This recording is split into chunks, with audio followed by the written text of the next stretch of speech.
Les premiers aliments complémentaires à offrir au bébé sont ceux riches en fer.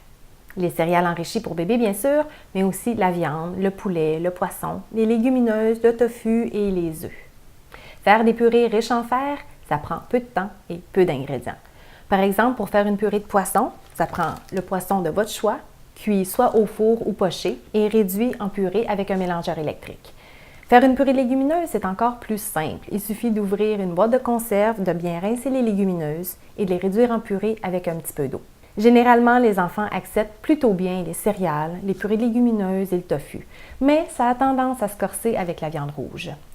Le défi, c'est la texture. C'est plus difficile d'avoir une purée lisse de bœuf ou d'agneau, par exemple, même si on travaille très fort. Il y a beaucoup de bébés que la texture granuleuse rebute.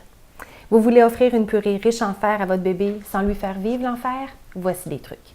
Optez pour des coupes de viande très tendres ou à mijoter. Et pour bien humidifier la purée, n'hésitez pas à ajouter du lait ou du bouillon, par exemple. Et si ces trucs-là ne marchent pas, ne culpabilisez surtout pas.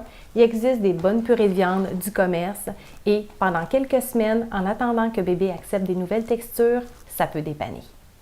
Un bébé n'accepte pas tout du premier coup et c'est normal. Mais vous verrez, en peu de temps, votre petit ange trouvera que vous faites des purées d'enfer.